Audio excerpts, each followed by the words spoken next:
बड़ा काम करने वाला ही संसार में बड़ा बनता है।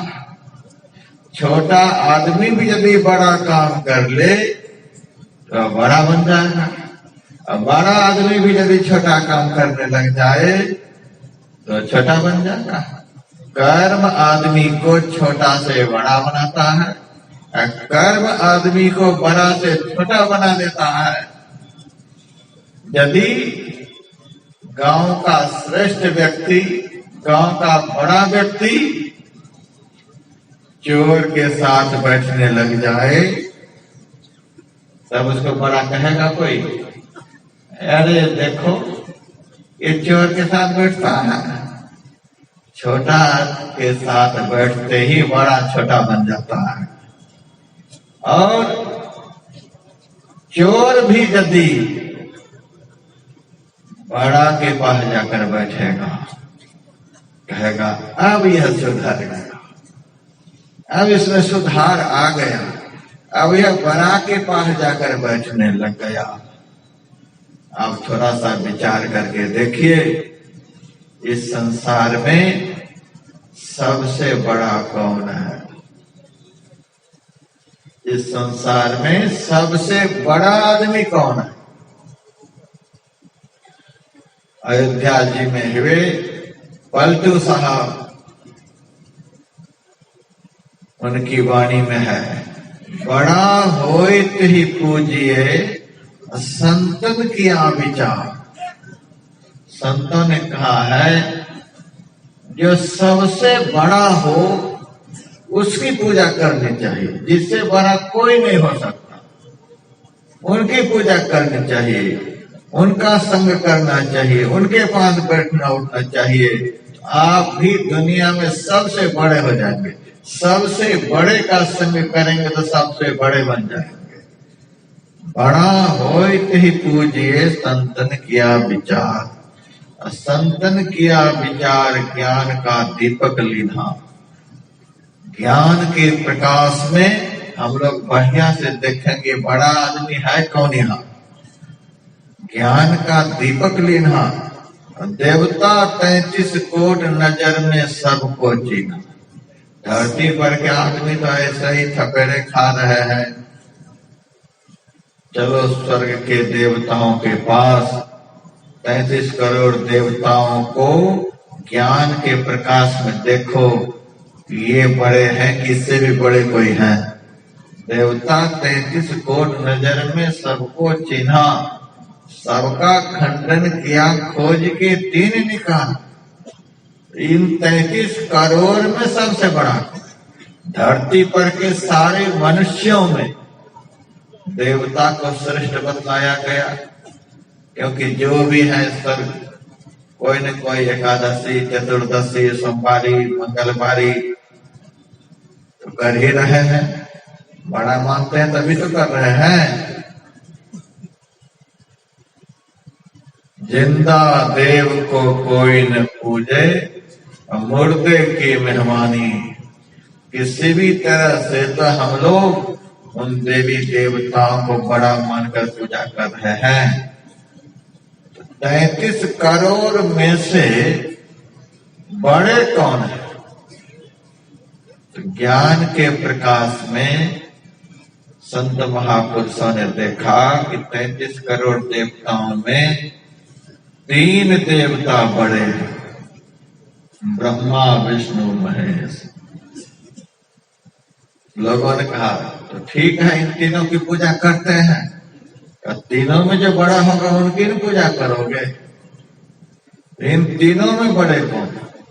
धरती पर के सब लोगों में देवता लोग श्रेष्ठ। 33 करोड़ देवताओं में 3 देवता श्रेष्ठ। अब तीनों में चुनाव शुरू हुआ। तीनों में दुई सही मुक्ति के एके द्वारा। इन तीनों में द्वैत है, एक के बाद दूसरा, दूसरे के बाद तीसरा। जब तक एक से अधिक होंगे तब तक द्वैत रहेंगे। जब एक के बाद कोई नहीं रहेंगे तब अद्वैत हो जाएंगे, तब वे सबसे श्रेष्ठ माने जाएंगे। इसके बाद कोई नहीं हो। ब्रह्मा के बाद विष्णु, विष्णु के बाद महेश, इस तरह से एक के बाद दूसरा, दूसरे के बाद तीसरा। यहाँ तो द्वैत है। अद्वैत कहते हैं माया को। माया के विषय में आप लोगों ने कल शाम के सत्संग में सुन ही लिया कि माया क्या है। माया खलु नर्तकी विचारी, ये दुष्टा स्वयं भी नाचती है, संसार के मायाग्रस्त जीवों को भी नचाती रहती है। तीनों में दुई, त्रिदेव में द्वैत है। तो इन तीनों में श्रेष्ठ कौन? हरि को लिहा निगारी। तीनों देवताओं में विष्णु भगवान को सबसे श्रेष्ठ माना गया। पुराणों में चर्चा है कि एक बार समस्त ऋषि मुनि महात्माओं में बड़ा उलझन हुआ। किसी ने कहा ब्रह्मा जी श्रेष्ठ हैं, किसी ने कहा शिव जी श्रेष्ठ हैं, किसी ने कहा विष्णु भगवान श्रेष्ठ हैं। सब अपने अपने पार्टी बना लिए, ये श्रेष्ठ है, ये श्रेष्ठ है। तब भृगु जी ने कहा हम परीक्षा करके देखेंगे श्रेष्ठ कौन है, ऐसे नहीं मान लेंगे। ठीक है, परीक्षा कीजिए। तो भृगु जी चले गए सबसे पहले ब्रह्मा जी के पास। ब्रह्मा जी देखते हैं कि बहुत दिनों के बाद बेटा मेरे से मिलने के लिए आया है। आओ बेटा, आओ बेटा। भृगु जी ने कहा क्या आओ आओ कर रहे हो, हम आपके पास जाने वाले नहीं, आपके पास बैठने वाले नहीं। आप दिन रात इस कुर्सी पर बैठ करके प्रपंच को बढ़ाते रहते हैं, ऐसे वो आपके पास हम नहीं बैठते हैं। अरे कैसा आदमी है, किसी भी तरह से हम तुम्हारे बाप हैं, हमने तुमको जन्म दिया है, तो कहता है कि हम ऐसे बाप के पास नहीं बैठते जो दिन रात प्रपंच रहते रहते उसको पैदा कर, उसको पैदा कर, उसको पैदा कर। तो जब हमारे पास तो बैठेगा ही नहीं तो भागो यहाँ से, निकलो यहाँ से। मेरे से ही जन्म लिया और मेरे में ही दोष देखने लग गया। तो भृगु जी समझ गए ब्रह्मा जी में भी क्रोध है, ये पूजा करने के लायक नहीं, जिसके दिमाग में क्रोध भरा हुआ है। चले गए शिव जी के पास। शिव जी ने कहा भाई आओ आओ, बहुत दिनों के बाद मिले हो, बहुत दिनों के बाद आए हो, आओ आओ बैठते हैं। भृगु जी ने कहा हम तुम्हारे साथ बैठने वाले नहीं, तू तो त्रिशूल हाथ में लिए, मुंड माला पहने, श्मशान घाट में घूमते रहते हो, खप्पर में खिचड़ी बना बना करके खाते रहते हो। क्या बैठेंगे तुम्हारे बगल में, तुम्हारे में तो कोई पवित्रता नाम की चीज ही नहीं है। शिव जी के मन में हुआ हमारा नाम लेने से दूसरे का अमंगल दूर हो जाता है, और ये पापी कहता है हम तुम्हारे साथ नहीं बैठेंगे, तो खप्पर लिए श्मशान में घूमते रहते हो, भांग धतूरा खाते रहते हो, त्रिशूल लेकर के शिव जी दौड़े हो, किसी तरह से जी जान बचा करके भृगु जी वहां से भागे। तो ये तो ब्रह्मा जी से भी बढ़कर खतरनाक है, इतना क्रोध इसके दिमाग में है। नहीं नहीं ये बड़े नहीं। तब गए विष्णु भगवान से मिलने के लिए क्षीर समुद्र में। वहां शेषनाग की सैया पर विष्णु भगवान लेटे हुए थे। लक्ष्मी माता उनके चरणों को दबा रही थी। भृगु जी गए, विष्णु भगवान योग निद्रा में है, आंख खुली हुई रहे तब तो कौन आए कौन गए, वे तो योग निद्रा में समाधि के आनंद में मस्त थे, कौन आए कौन गए कुछ पता नहीं। भृगु जी ने कहा ये ऐसा पापी देवता दिन रात पत्नी से पैर दबाते रहता है, आए गए का कोई आदर मान सम्मान नहीं, कहां से चलकर हम इनके पास आए। और इन्होंने यह भी नहीं पूछा कि कहाँ से आए हो, इतना भी नहीं कहा कि बैठो, इतना भी नहीं पूछा कुछ खाए पिए हो कि नहीं हो। ये तो इतना पत्नी का गुलाम बना हुआ है।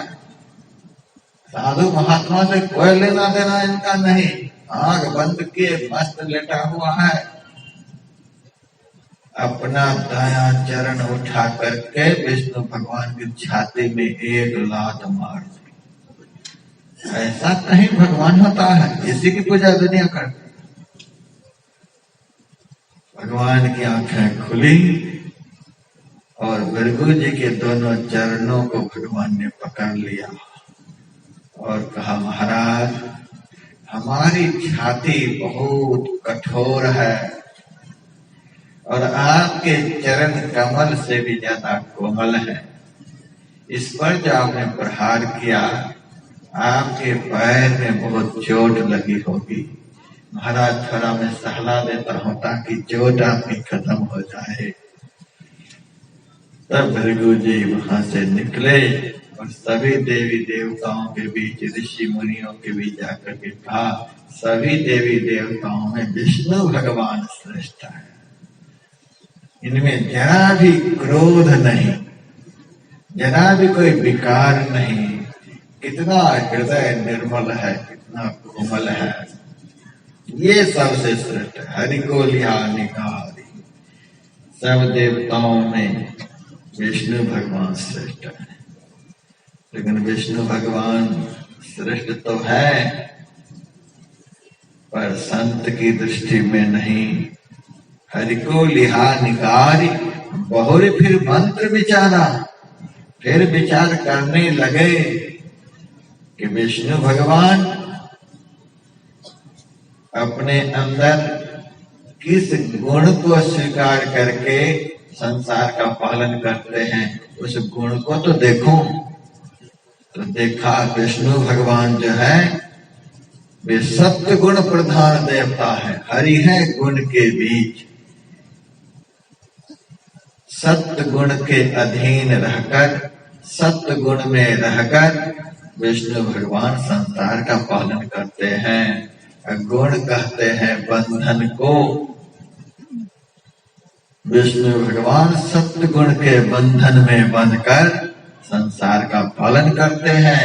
शिव जी तमो गुण के बंधन में बंधकर संसार का नियंत्रण करते हैं, संहार करते हैं। ब्रह्मा जी रजोगुण के बंधन में बंध करके संसार का सर्जन करते हैं। तीनों देवता एक एक गुण के बंधन में बंधे हुए हैं और गुण के अनुरूप कर्म करते हैं। तो जो खुद बंधन में है वे दूसरे को बंधन से कैसे छुड़ा पाएंगे? कल आप बंधन के विषय में सुन रहे थे। पहला बंधन परादेह का, दूजा बंधन तिरिया जान, तीजा बंधन पुत्र विचारो, चौथा बंधन नातीमान, नाती के फिर नाती हो गए, उस बंधन का कौन ठिकान।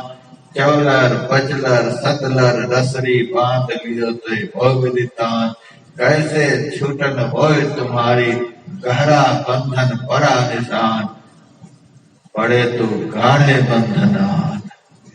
इतने बंधन में हम लोग पड़े हुए हैं, हमारे बंधन को कौन खोलेंगे? कबीर साहब की वाणी में, बंधे को बंधान मिले, छूटे कौन उपाय, कर संगत निर्बंध की, पल में ले छुड़ा।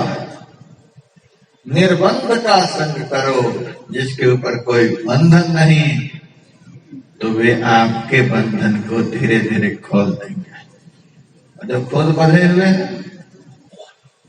तो पलटू साहब ने कहा, हरि है गुण के बीच, विष्णु भगवान सत्य गुण के बंधन में बंधे हुए हैं, सत्य गुण के अधीन है। वे कैसे बंधन खोलेंगे? उन्हीं के पास जय विजय रहते थे, दिन रात उन्हीं की सेवा में रहते थे। सनकादि ऋषि गए, साप दे करके उसको राक्षस बना दिया। विष्णु भगवान के पास रहने पर भी साप ग्रस्त होकर उनको राक्षस की योनि में जाना पड़ा।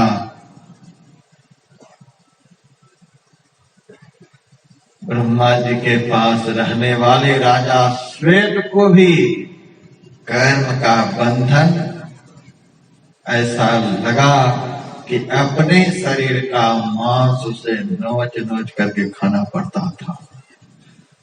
शिव जी के पास रहने वाला, शिव जी की भक्ति पूजा करने वाला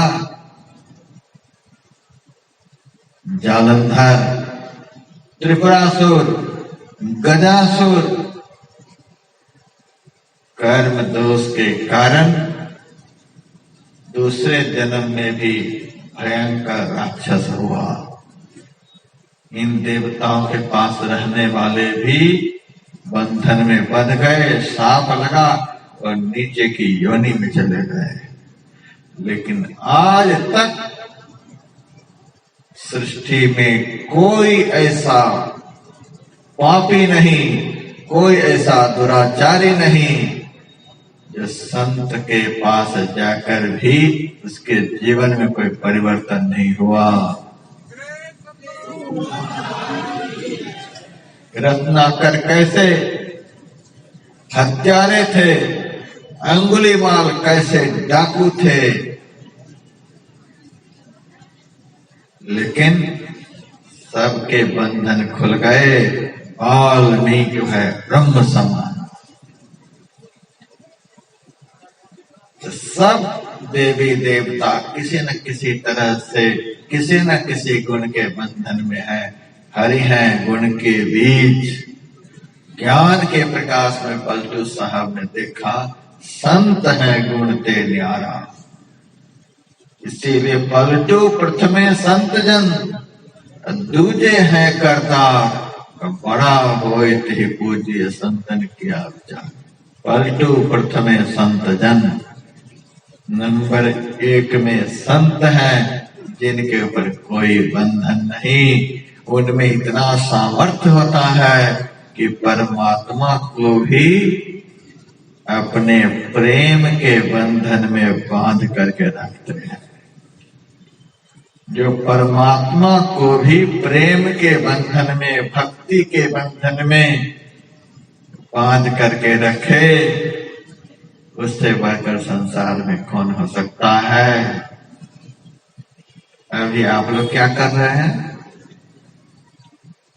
सत्संग कर रहे हैं। सत का संग, सत की चर्चा, सत की गाथा, संत के पास बैठे हुए हैं। यहाँ जो बैठेंगे, यहाँ की बात को जो सुनेंगे, तो कितने बड़े बनेंगे कल्पना कर सकते हैं। जो सबसे बड़े के पास बैठेंगे वे ही दुनिया में सबसे बड़ा बनेंगे। सबसे बड़ा संत वाणी की कसौटी पर कसकर मैंने आपको सुना दिया। संत है, इसीलिए संत का जो संग करेगा सृष्टि में वह सबसे बड़ा बनेगा। यही संग एक न एक दिन आपको परमात्मा का संग प्राप्त कराएगा। यही दर्शन एक न एक दिन आपको परमात्मा का दर्शन कराएगा। यही का बैठना एक न एक दिन आपको परमात्मा के पास ले जाकर के बिठाएगा। यही का मिलाप एक न एक दिन परमात्मा से ले जाकर के मिलाएगा। ऐसा यह संग है। आप लोग बड़ा बनना चाहते हैं, लेकिन छोटे का संग नहीं छोड़ते। छोटे का संग नहीं छोड़ेंगे तो बड़ा कैसे बनेंगे। और जो छोटा का संग छोड़कर सबसे बड़े का संग करेंगे वो कितना भी छोटा होंगे, एक न एक दिन समाज में बड़ा बन जाएंगे। तो यहीं बैठने वाले धीरे धीरे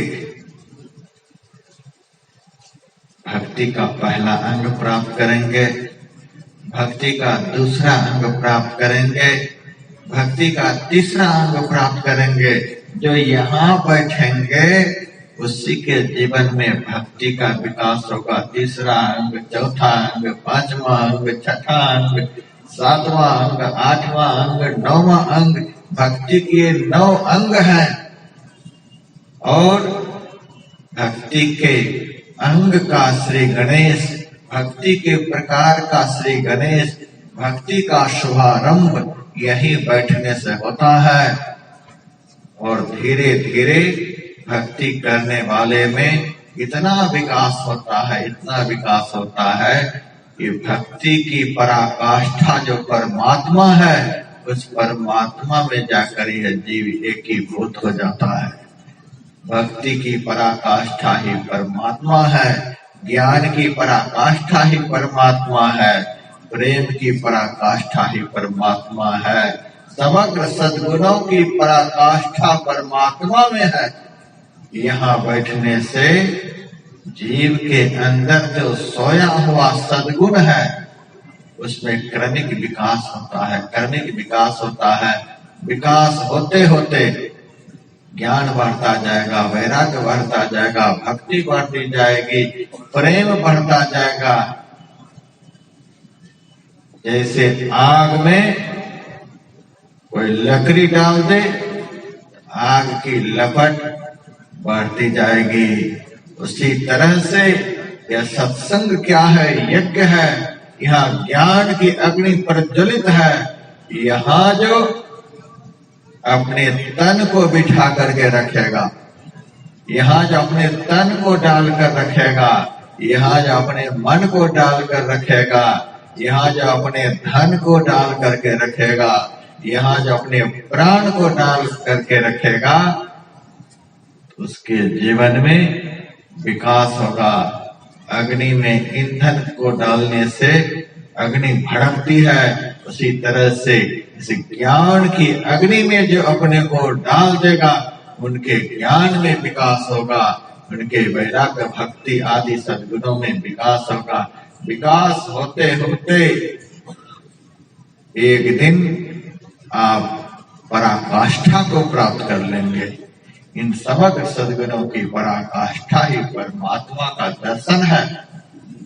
यही बैठने वाला एक दिन अपने जीवन में क्रमिक विकास कराता हुआ संपूर्णतः विकास का स्वरूप जो परमात्मा दर्शन है वह प्राप्त होगा।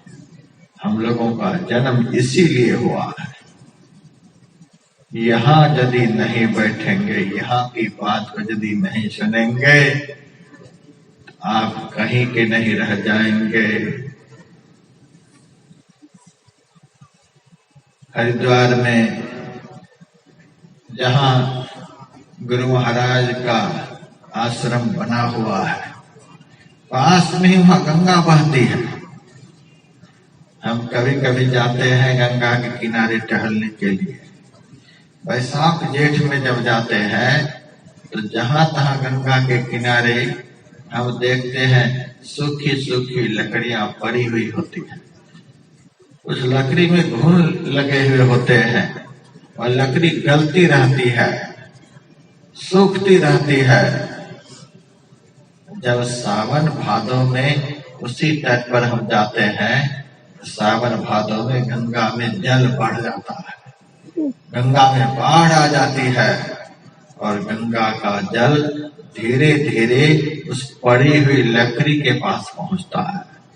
धीरे धीरे वह जल उस लकड़ी में धक्का मारता है, वह लकड़ी हिलने लग जाती है और गंगा के प्रवाह में वह धीरे धीरे प्रवाहित होने लग जाती है। और वह लकड़ी प्रवाहित होते होते कहाँ पहुंच जाती है? जहाँ गंगा पहुंच जाएगी।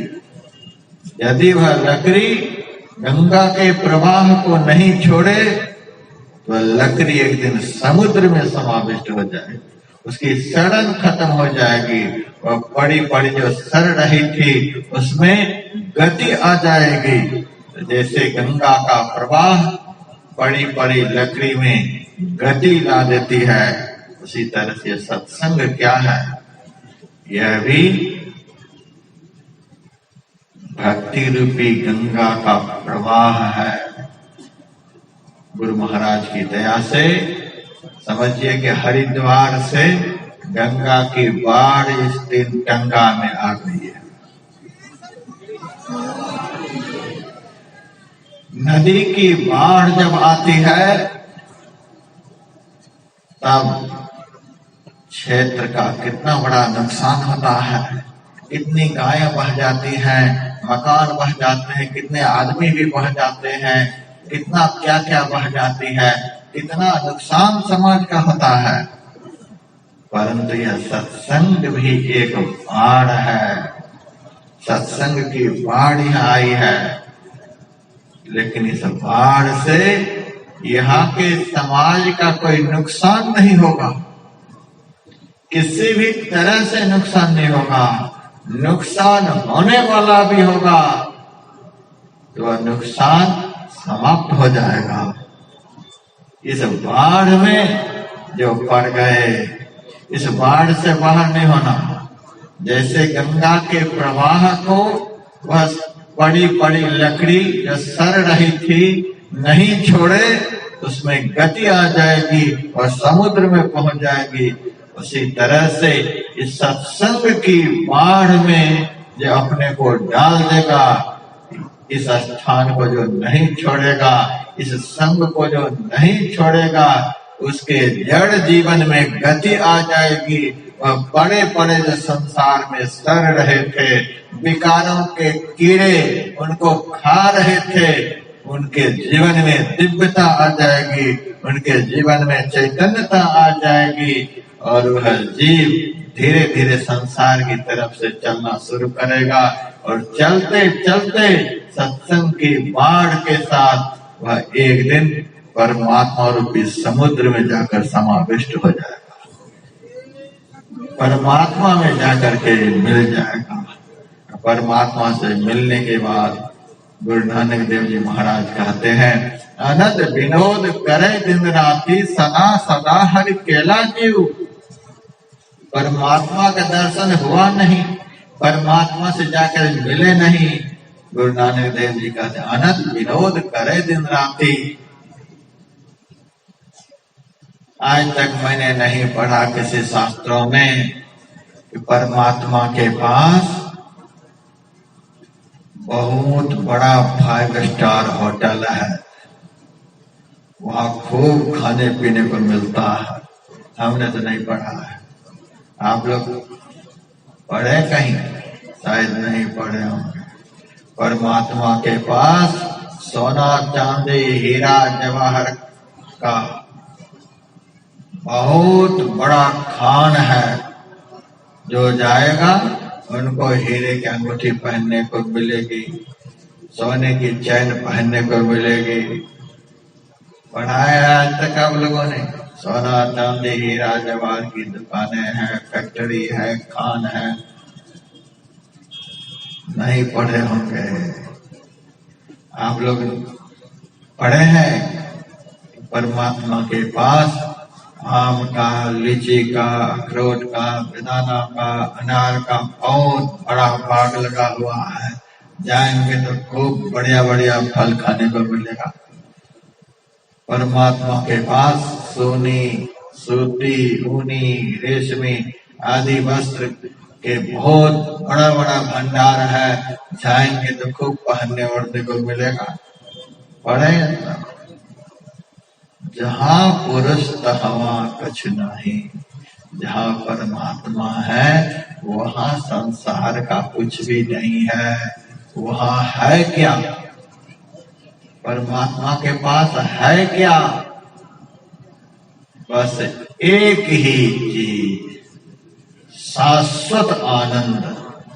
आनंद के अलावा वहाँ कुछ नहीं। यही तो सब कुछ है। पुत्र किस लिए? आनंद के लिए। धन किस लिए? आनंद के लिए। घर किस लिए? आनंद के लिए। जो कुछ भी हमें चाहिए आनंद के लिए, और परमात्मा के पास केवल आनंद ही आनंद है। इसीलिए गुरु नानक देव जी कहते हैं जो जीव उस परमात्मा का दर्शन कर लेता है, आनंद विनोद करे दिन रात। दिन रात आनंद। रोटी का आनंद खाते खाते खत्म, पानी का आनंद पीते पीते खत्म, रस का आनंद पीते पीते खत्म, बेटा का आनंद हृदय से लगाते लगाते ही थोड़ी देर में खत्म, सिनेमा का आनंद देखते देखते खत्म, घर मकान का आनंद रहते रहते खत्म, दुनिया का जितना भी आनंद है भोगते भोगते खत्म हो जाता है। राजस्थान में मैं एक भगत के घर पर गया हुआ था। वह बड़ा भारी कंजूस भगत था। मैं हरिद्वार से चलते चलते बहुत भूखा प्यासा किसी तरह वहां पहुंचा, नहा धो करके बैठा। तब वह कहता, महाराज आप कुछ नाश्ता पानी लेंगे? अरे उनको पता नहीं महात्मा कहाँ से चल कर आया है, पूछ रहा है लेंगे? तो मेरे मन में आवाज कह देंगे अरे छोड़ो कभी ले लेंगे, तो छोड़ ही देखो। इसीलिए मेरे मन में हुआ चलो कह रहा है तो दे ही लेते हैं। मैंने कहा अरे ले आओ। तब चांदी के प्लेट में एक गोंद का लड्डू लेकर आया, एक लड्डू लेकर आया, और सोना के गिलास में 50 ग्राम पानी लेकर आया, टेबल पर रख दिया। मेरे मन में हुआ कहाँ से भूखा प्यासा में आ रहा हूँ, और ये कंजूस आदमी एक ठो लड्डू रखा है। एक कागज के ऊपर ही लड्डू रखता, लेकिन 10-20 तो रखता, दिखाने के लिए चांदी का प्लेट है, लड्डू एक है, तो चांदी की थाली को हम चाटेंगे। पत्थर के गिलास में ही पानी लाता, कम से कम आधा लीटर तो पानी लाता, प्यास बुझती। इस सोना के गिलास में लाया है, 50 ग्राम पानी 2 ही घूंट में खत्म। ये कैसा आदमी है? दिखा रहा कि मेरे पास चांदी है, मेरे पास सोना है, लेकिन देखने से पेट भरेगा कि खाने से पेट भरेगा? एक लड्डू। भूख बहुत लगी हुई थी, उठाकर एक ही बार में मुंह में दे दिया, और 2 घूंट पानी तुरंत पी लिया। वह जो दे करके गया था जल्दी वापिस नहीं आया, आधा घंटा के बाद आया।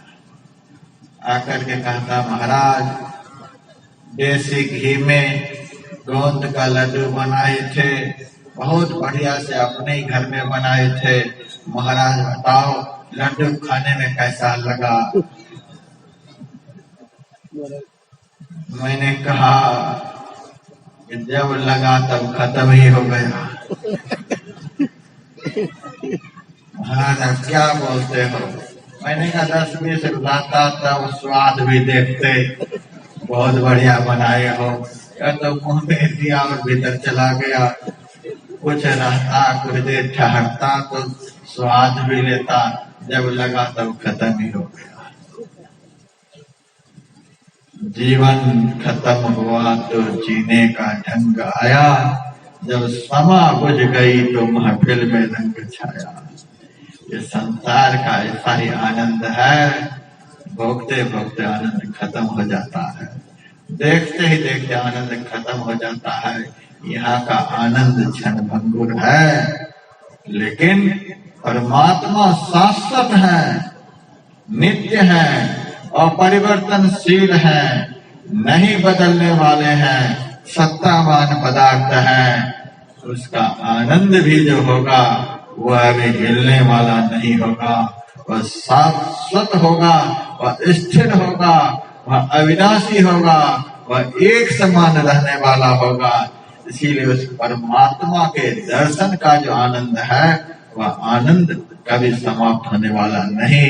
गुरु नानक देव जी महाराज कहते हैं अनद विनोद करें दिन राति, सदा सदा हरि के लाजे। सदा सदा का आनंद इस जीव को प्राप्त होता है। जैसे जीव रूपी नदी परमात्मा रूपी समुद्र में जाकर के समाविष्ट होती है, वैसे ही आनंद विनोद करे दिन रात। दिन रात वह आनंद विनोद करता है। जन्म जन्म का बिछुड़िया मिलिया, साध कृपाते सुका हरिया, सुमति पाए नाम ध्याये, गुरुमुख होए मेला। और कबीर साहब की वाणी में आप लोगों को कल सुना रहा था, जोग जुगत से रंग महल में, पिए पायो अनमोल रे। जोग की युक्ति से इस शरीर रूपी रंग महल के अंदर में ही, बाहर में कहीं नहीं, पिए पायो परमात्मा रूपी पति को मैंने प्राप्त कर लिया। कबीर साहब से भक्तों ने पूछा, वे परमात्मा रूपी पति कैसे थे? अनमोल रे, वे अनमोल है। परमात्मा रूपी पति अनमोल है। जो उनका दर्शन कर लेंगे वे भी संसार में अनमोल हो जाएंगे, अमूल्य हो जाएंगे। कहा परमात्मा रूपी अनमोल पति के दर्शन होने पर क्या हुआ? कबीर साहब कहते हैं, कहे कबीर आनंद भयो है, आनंद हुआ। पूछा गया कैसा आनंद उनके दर्शन से मिला? कहा बाजत अनहद ढोल रे। अनहद का अर्थ होता असीम, असीम आनंद का नगारा जीवन में बजने लगा। वह आनंद कभी समाप्त होता ही नहीं। हमारे गुरुदेव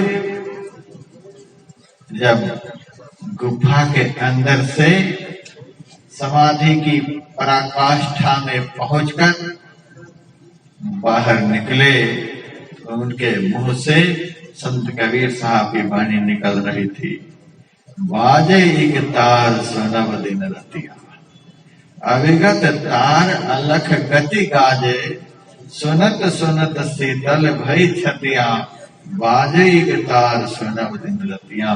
आनंद का तार, सुख का तार, शांति का तार, कल्याण का तार दिन रात बज रहा है।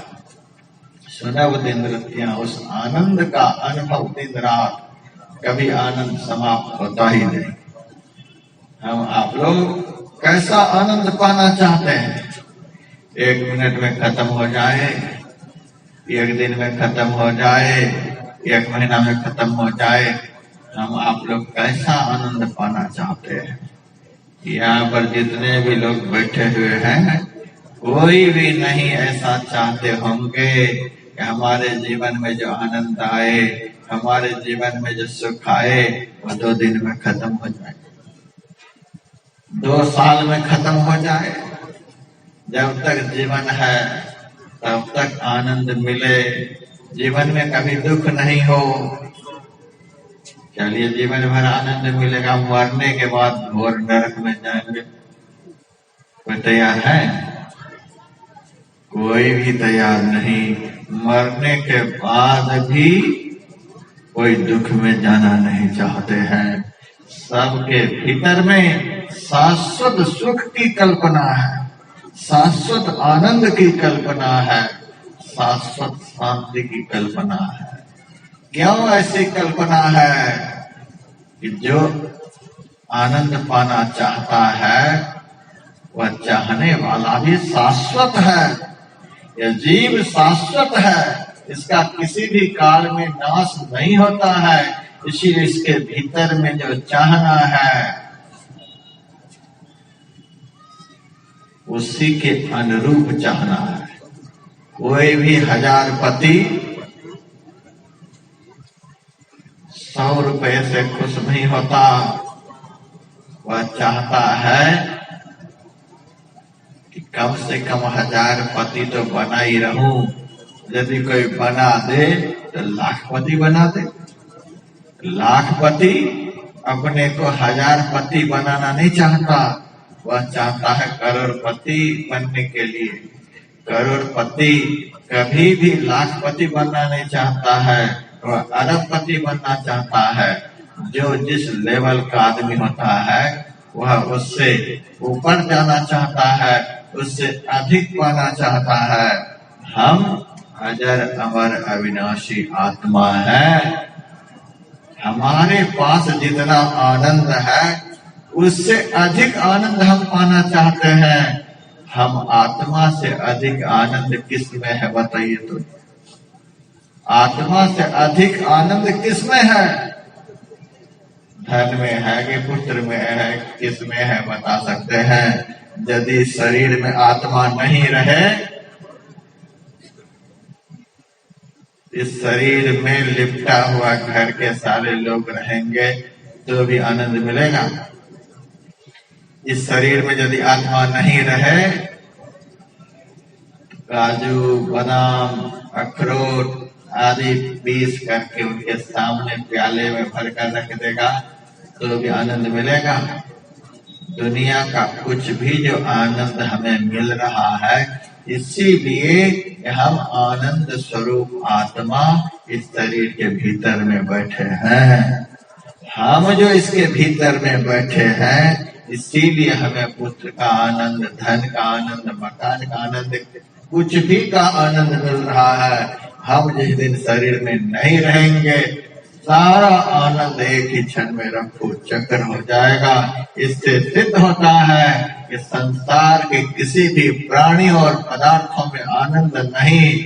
हमारे शरीर में रहने के कारण हमें किसी में आनंद भासित हो रहा है।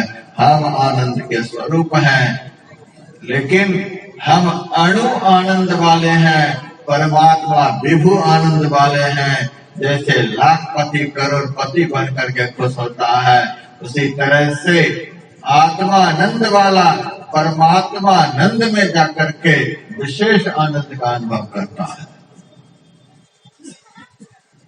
हम अणु है, परमात्मा विभु है।